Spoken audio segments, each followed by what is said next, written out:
हिंदी में दूसरा पार्ट देखेंगे, बादल को घिरते देखा है। इनके राइटर हैं नागार्जुन। पद्य लिखने वाले को कवि और गद्य लिखने वाले को लेखक कहा जाता है। विद्यार्थी जानते हैं। व्याख्या लिखते हैं आप, संदर्भ, प्रसंग, अवतरण, व्याख्या, विशेष, तो ख्याल रखना है, सब में नंबर रहता है। तो नागार्जुन जी का परिचय सुनेंगे। हिंदी और मैथिली के प्रमुख लेखक व कवि नागार्जुन का जन्म 30 जून 1911 को मधुबनी, बिहार के शतलखा गांव में हुआ। उनका असली नाम वैद्यनाथ मिश्र था, परंतु हिंदी साहित्य में उन्होंने नागार्जुन तथा मैथिली में यात्री उपनाम से रचना की। खेतिहर परिवेश में पले बढ़े नागार्जुन की आरंभिक शिक्षा संस्कृत में हुई। आगे उन्होंने स्वाध्याय पद्धति से शिक्षा पूर्ण की। उन्होंने लगभग सभी विधाओं में लिखा। उन्होंने 1 दर्जन कविता संग्रह, 2 खंड काव्य तथा 6 से अधिक उपन्यास लिखे। इनमें से कविता संग्रह अपने खेत में युगधारा, उनकी कविता संग्रह आप सुन रहे हैं, ख्याल रखना है, याद भी करना है। अपने खेत में युगधारा, शतरंगी पंखों वाली, तालाब की मछलियाँ, रत्नगर्भ उपन्यास उनकी है, रतिनाथ की चाची, बल चनमा, बल चनमा, नई पाओ, कुंभी पाक आदि मैथिली रचनाएं। और उनकी मैथिली रचनाएं क्या है? चित्रा है, पत्रहीन, नग्न गाछ है, ये कविता संग्रह है। पारो है, नवतुरिया उनके उपन्यास है आदि उनकी रचनाओं के प्रमुख नाम सुना आप लोगों ने। इसके अलावा बाल साहित्य व भंगा रचनाएं भी काफी चर्चित हैं। 1965 में उन्हें साहित्य अकादमी पुरस्कार से सम्मानित किया गया। 5 नवंबर 1998 को उनकी यह लीला समाप्त हो गई, मृत्यु हो गई। ठीक है, पैदा हुए थे वो 30 जून 1911 को और 5 नवंबर 1998 को आपकी मृत्यु हो गई। रचनाएं में 2-4 रचनाओं के नाम सुनिए, मंजूर है? अच्छी बात। अब पाठ आगे चालू करते हैं, चालू करें। सब तैयार है? सब तैयार है? पहला खंड है, अमल धवलगिरी के शिखरों पर बादल को घिरते देखा है, छोटे छोटे मोती जैसे उनके शीतल तुहिन करों को मान सरोवर के उन स्वर्णिम कमलों पर घिरते देखा है, बादल को घिरते देखा है। बहुत ही सुंदर भाव है। छोटी बड़ी कई झीलें हैं उस धवलगिरी में, अमल धवलगिरी में। उनकी श्यामल नील शरीर में समतल देशों से आग, पावस की उमस से आकुल, तीक्त मधुर विषम तत्व खोजते हंसों को तिलते देखा है, बादल को घिरते देखा है। ऋतु बसंत का सुप्रभात था। मंद मंद था अनिल बह रहा। अनिल माने सब जानते हैं हवा। बालारुण की, बालारुण माने उगता हुआ सूरज, बालारुण की मृदु किरणें थी। अगल बगल स्वर्णाभ शिखर थे।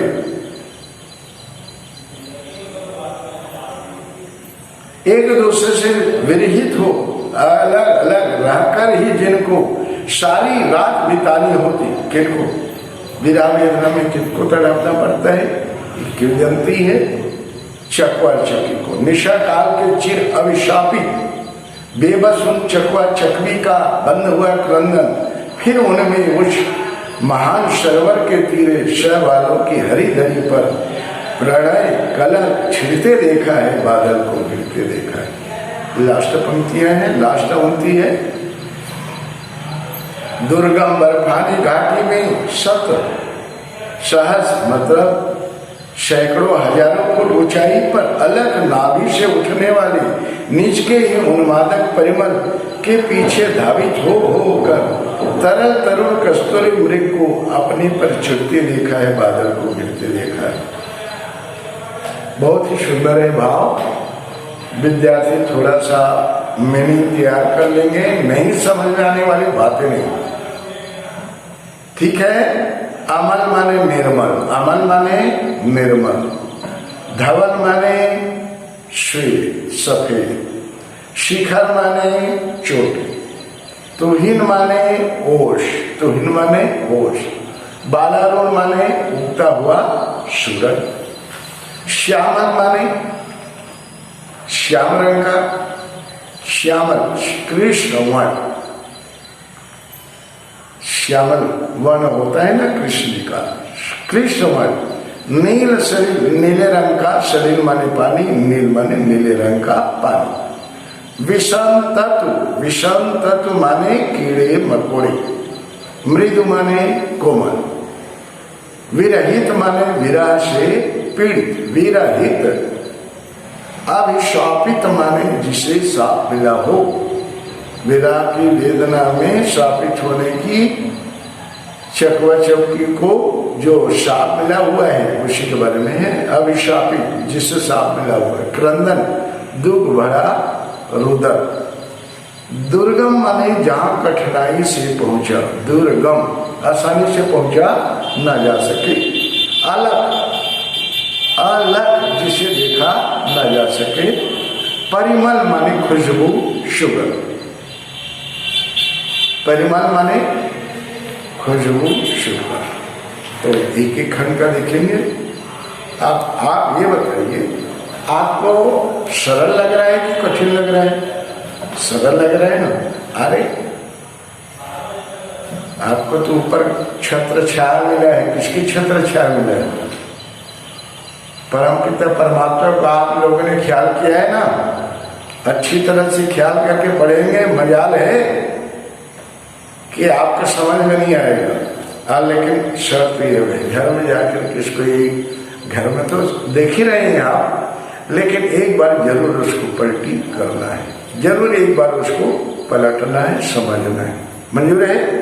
तभी आगे चले करेंगे। और आपको लिखना है अपने फेयर कॉपी में, और वो जजवाना है।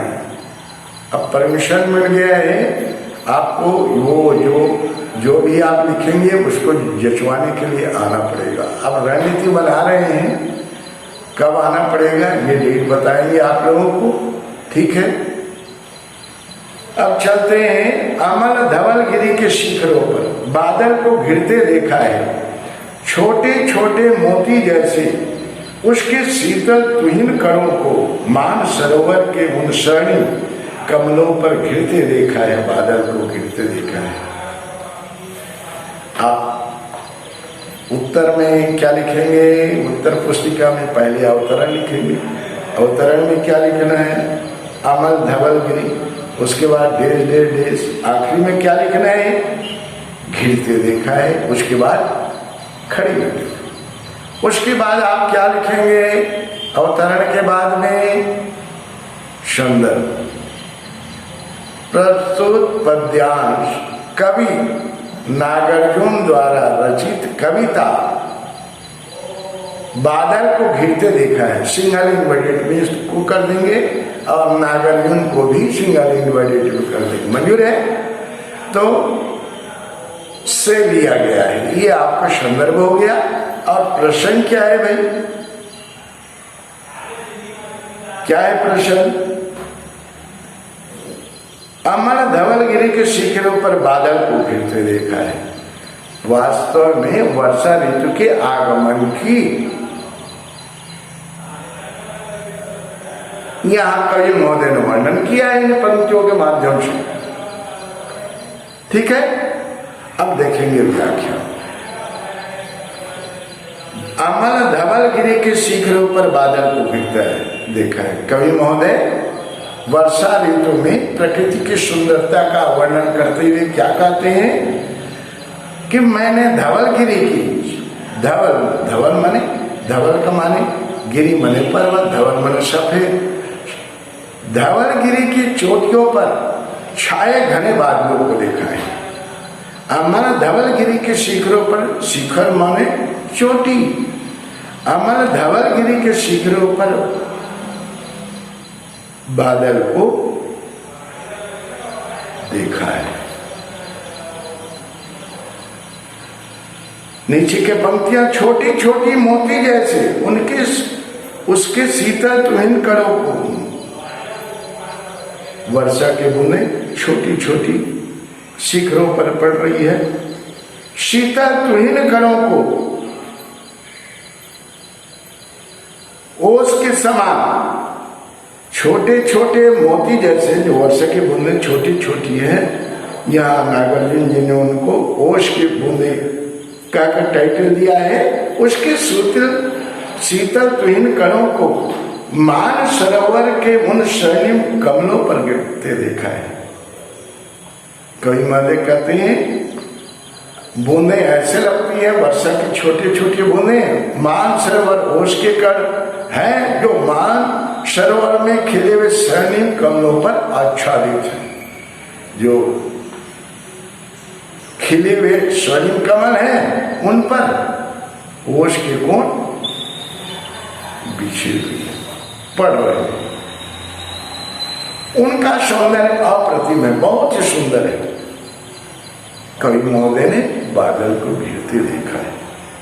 ठीक है, अमल धवलगिरी के शिखरों पर बादल को गिरते देखा है, छोटे छोटे मोती जैसे। उसके शीतल तुहिन कणों को मान सरोवर के उन स्वर्णिम कमलों पर गिरते देखा है, बादल को गिरते देखा है। अब इसमें क्या है, एक बिंदु और बन जाता है। क्या लिखेंगे व्याख्या में? व्याख्या में ये अवतरण शुरू लिखा, संदर्भ लिखा, प्रसंग भी लिखा, व्याख्या हो गया एक एक लाइन का। अब लिखेंगे आप विशेष। इन खंडों में आपको क्या विशेषता देखने को मिला? ये तो ये प्रकृति का अनुपम सौंदर्य को वर्णन किया गया है। ठीक है, और दूसरी खास विशेषता है अनुप्रास अलंकार, उत्प्रेक्षा अलंकार प्रयोग है। पद में मधुरता तथा लयात्मकता है। मधुर वर्णों का प्रयोग हुआ है, लयात्मकता है। एक बात और बता दूं विद्यार्थियों को, जैसे एक का विशेष तैयार कर लिया, वैसे क्या करते हैं विद्यार्थी,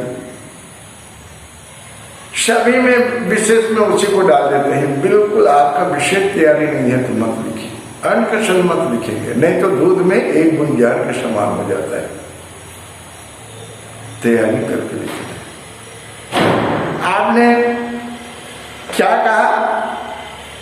जैसे इसमें अनुप्रास अलंकार है, उत्प्रेक्षा अलंकार का प्रयोग हुआ है। आपने दूसरे खंड में क्या लिख दिया? अनुप्रास का अलंकार का प्रयोग हुआ, उत्प्रेक्षा अलंकार, तो दूध में जहर के समान हो जाएगा। तो वैसे नहीं लिखना है, जो है वैसे लिखना है, तैयारी करके लिखना है। ठीक।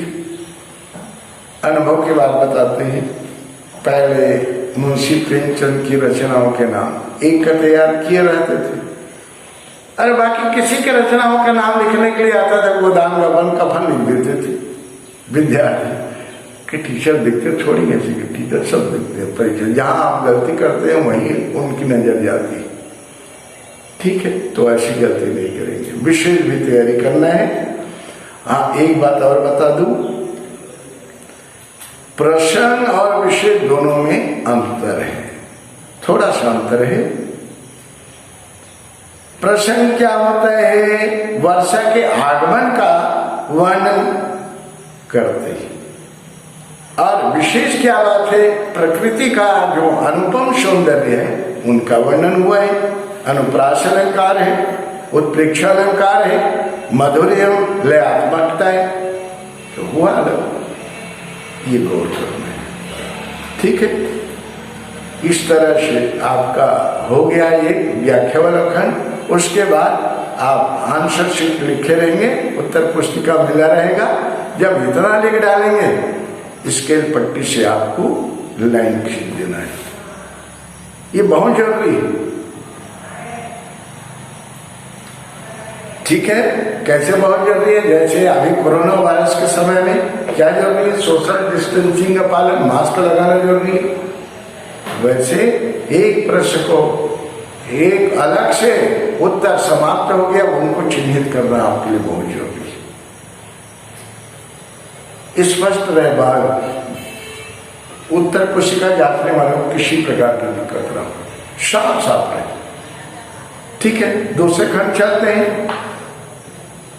उस अमल धवलगिरी में क्या है? दूसरी बात, छोटी बड़ी कई झीलें, उनके श्यामल नील सलील में,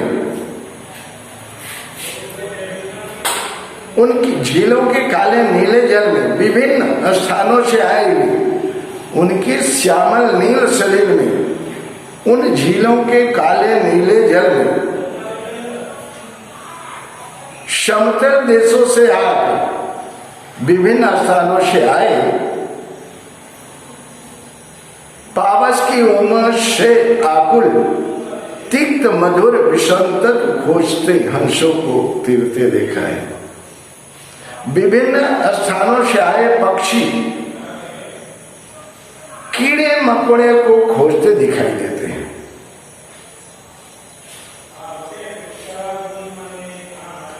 छोटी बड़ी कई झीलें हैं अमल धवलगिरी में, उसके उन झीलों के श्यामल माने काले नीले जल में समतल देशों, विभिन्न देशों से आकर गर्मी, पावस माने उमस,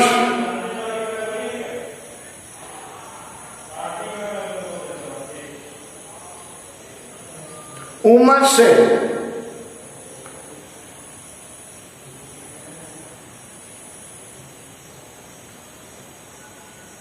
व्याकुल हो, पावस की उमस से व्याकुल हो, तिक्त मधुर विसंतत खोजते हंसों को तीरते देखा है।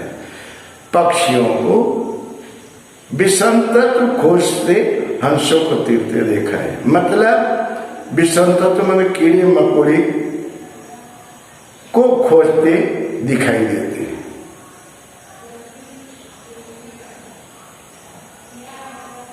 हंसों को तीरते देखा है। नागार्जुन मेहनत बादल को घिरते देखा है और उन झीलों में हंस को तैरते हुए कवि ने देखा भी। ठीक है, ठीक है, यह दूसरा खंड का है। बहुत ही सुंदर भाव है, नहीं समझने वाली ऐसी कोई बातें नहीं है, सभी को समझ में आ गया। छोटी बड़ी कई झीलें हैं, उनके श्यामल नील सलील में समतल देशों से आकर पावस की उमस से आकर तिक्त मधुर विसंतत खोजते हंसों को तीरते देखा है, बादल को गिरते देखा है। इसमें क्या है? प्रसंग में आप क्या लिखेंगे? संदर्भ तो वही रहेगा, पाठ कवि महोदय का नाम और पाठ का नाम, ये संदर्भ हो गया। प्रसंग में प्राकृतिक उपादानों का वर्णन किया गया है और व्याख्या तो सुन लिया। विशेष क्या है? अनुप्रास अलंकार, गीतात्मकता दिखाई देती है, शब्द मैत्री, भाषा संस्कृत निष्ठ है, इसकी विशेषता है। ठीक है, अब देखेंगे तीसरा मंत्र। ऋतु बसंत का सुप्रभात था। सुप्रभात सब जानते हैं, सवेरा, बसंत ऋतु का सवेरा था। मंद मन था अनिल भरा, अनिल मन सब जानते हैं, मंद मन सब जानते हैं। मंथर गति धीरे, गति धीरे थी, मंद मन धीरे धीरे, अनिल हवा भर रही थी। बाला रोड की मृद किरणें, कोमल किरणें, जब शिव उदय होने को होता है, शैशव अवस्था में होता है, तो उसकी किरणें कोमल होती है, स्वर्णिम रूप लालिमा रहती है। बाला रोड की मृद किरणें थी, अगल बगल स्वर्णाभ शिखर थे। वो शिखर पर, चोटी पर अगल बगल जो चोटी थे, उस पर उस बाला रोड की सूर्य की स्वर्णिम किरणें बिखरी हुई। बसंत ऋतु की प्रभात की बात नागार्जुन जी कह रहे हैं। ऋषु बसंत का स्वरूप प्रभात था। मन मन था अनिल बारा, धीरे धीरे हवा चल रही थी। बाला गुड़ की मृद किरणें थी, अगल बगल स्वर्णाम शिखर थे। उनकी शैशवावस्था की सूर्य की किरणें शिखरों पर, चोटी पर बिछी हुई है। आगे की पंक्तियों में एक दूसरे से विरहित हो अलग अलग रहकर ही जिनको सारी रात बितानी होती है, किनको एक दूसरे से विरहित, मतलब किंवदंती है कि दुनिया के सभी प्राणी रात होता है तो मन अपना मिलन मनाते हैं, एक जगह इकट्ठे हो जाते हैं, अपने आवास निवास में आ जाते हैं। लेकिन जिनको क्या मिला है, श्राप मिला है, कुछ भी है, किंवदंती है, क्या है, एक दूसरे से विरहित हुआ अलग अलग रहकर ही जिनको सारी रात बितानी होती है। लेकिन ये लिंग से हट करके उनको जो प्राणी हैं मिलन मनाते हैं, तो निशा काल के चिर अविशापी उनके लिए निशा काल रात्रि है, वो उनके लिए एक प्रकार का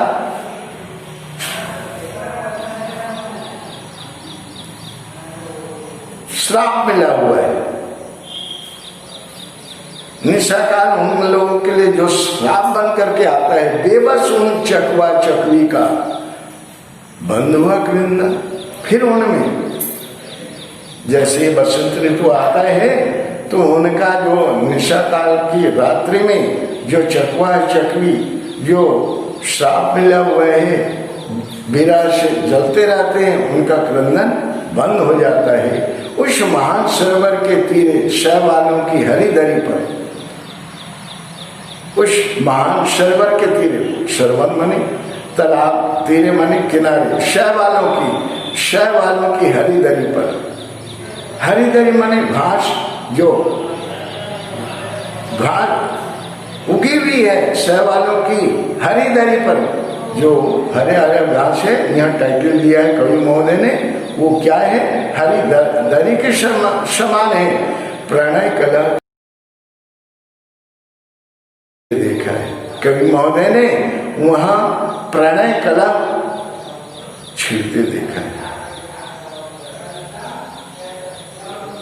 प्रणय कला वहां अपनी आपने देखा है और बादल को घिरते देखा है। अर्थात प्रणय कला चकवा चकवी को प्रेम क्रीड़ा करते हुए कवि ने देखा है। प्रणय कला छिड़ते देखा है। हरिदरी पर हरी हरी घास उगी हुई है, मानो हरिदरी है, वहां चकवा चकवी पक्षी को प्रेम क्रीड़ा करते हुए कवि ने देखा है। बन जाएगा, बहुत सरल है।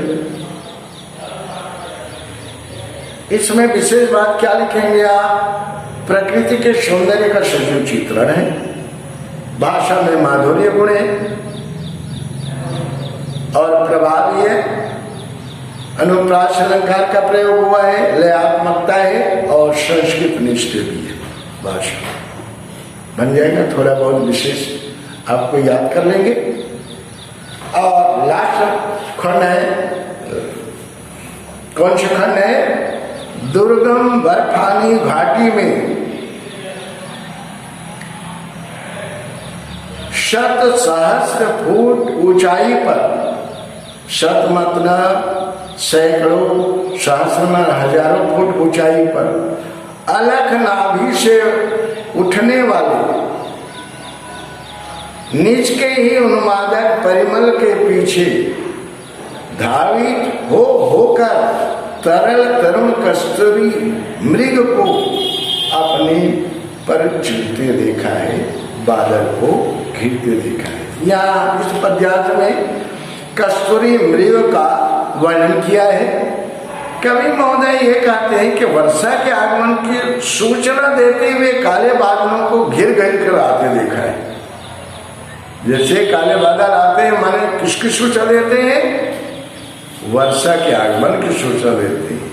सैकड़ों हजारों फुट की ऊंचाई पर बर्फ से ढकी हुई घाटी, जहां तक पहुंचने के लिए अनेक कठिनाइयों का सामना करना पड़ता है, ऐसी दुर्गम जगह पर अपनी नाभि में छिपी हुई कस्तूरी की सुगंध से उन्मादी हो मृगों को दौड़ते हुए देखा है।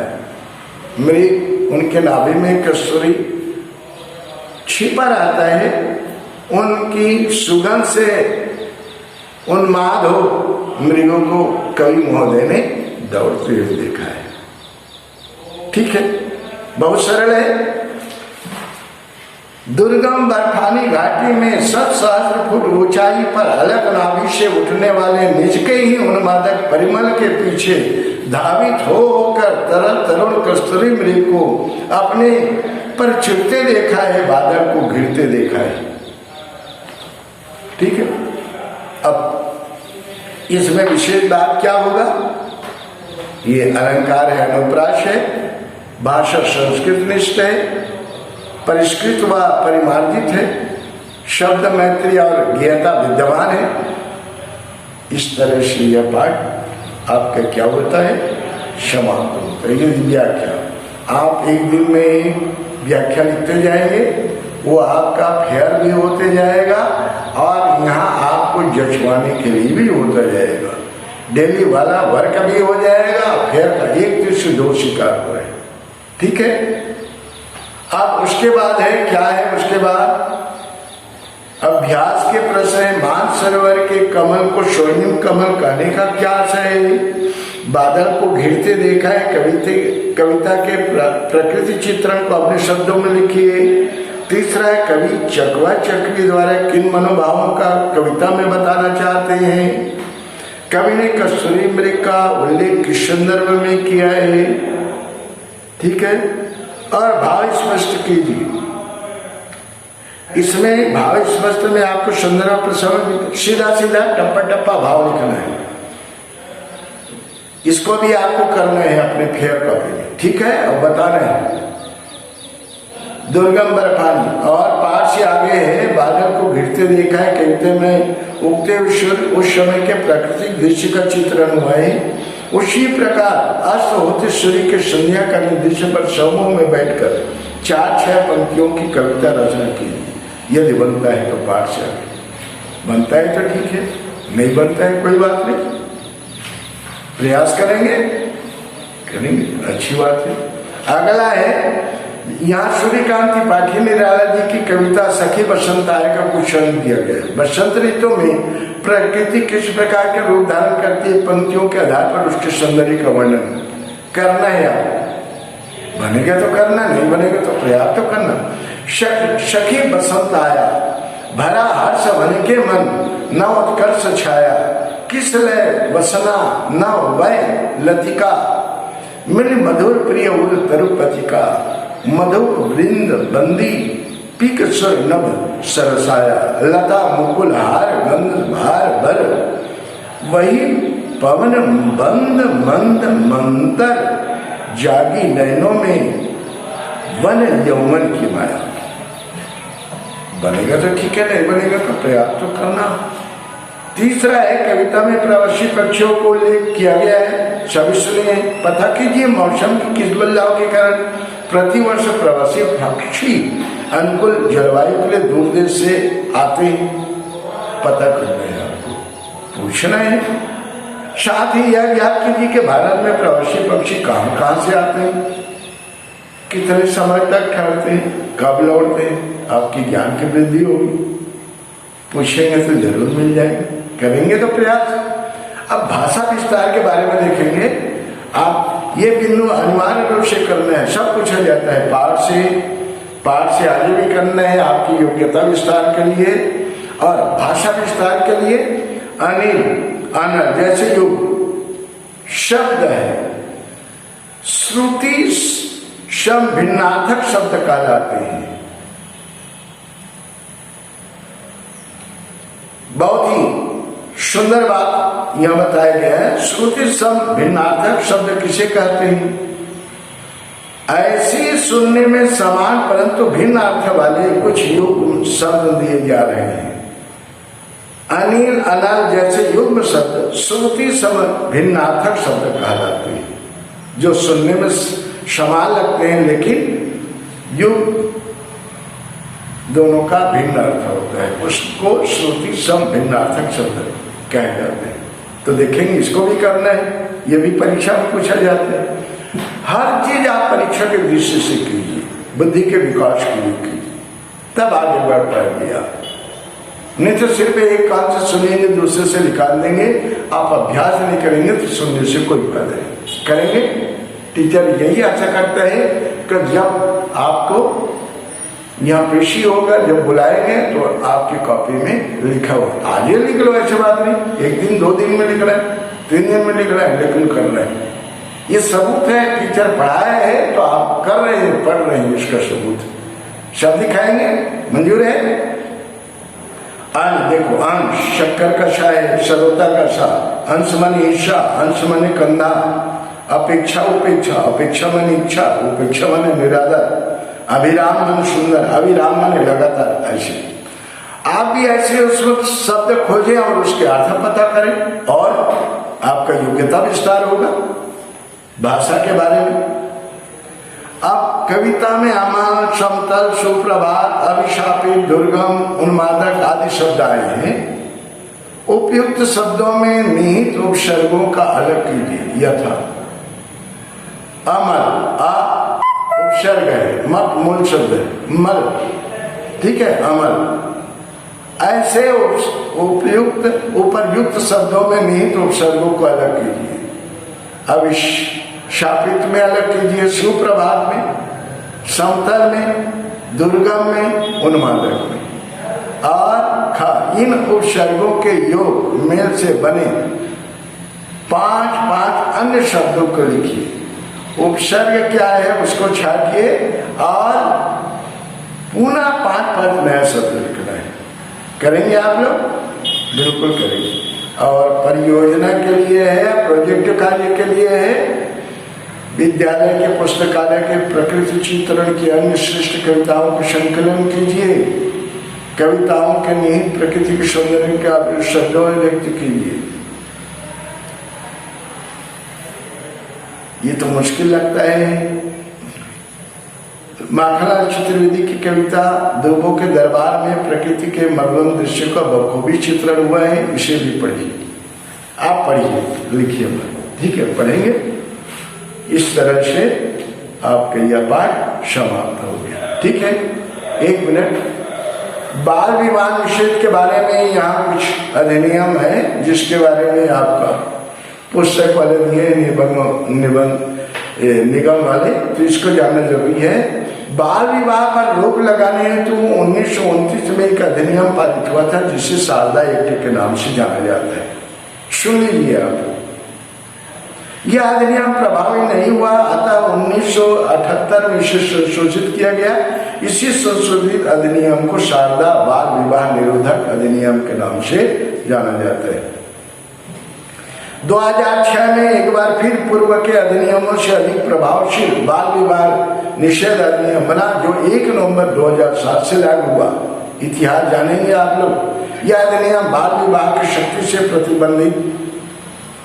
से प्रतिबंधित करता है। इस अधिनियम के अनुसार विवाह के लिए लड़की की उम्र कितनी? 18 वर्ष, और लड़के की उम्र कितनी वर्ष? 21 वर्ष से कम न हो। यह भी जानिए, आपकी ज्ञान की वृद्धि होगी। इतिहास है, ठीक है, ठीक है। नियम की अवहेलना होने की स्थिति में कठोर कार्रवाई का प्रावधान है। इतना ही नहीं, बाल विवाह की स्थिति में संबंधित बच्चा बच्ची वयस्क होने के 2 साल के अंदर अपनी इच्छा से अपने बाल विवाह को अवैध घोषित कर सकता है, किंतु यह कानून इस्लाम धर्मावलंबियों पर लागू नहीं होता। ऐसा मानना है बाल विवाह किसी बच्चे को अच्छे स्वास्थ्य, पोषण, शिक्षा के अधिकार से वंचित करता है। साथ ही कम उम्र में विवाह से लड़के लड़कियां दोनों पर शारीरिक, बौद्धिक, मनोवैज्ञानिक, भावनात्मक प्रभाव पड़ता है। व्यक्तित्व का विकास सही ढंग से नहीं हो पाता, कम उम्र में विवाह के कारण लड़कियों को हिंसा, दुर्व्यवहार, उत्पीड़न का सामना करना पड़ता है। ठीक है, जो भी वर्क दिए हैं करेंगे, और टीचर आशा ये करते हैं सबको वांछित नंबर लेना है, सबको लेना है, अच्छी बात है।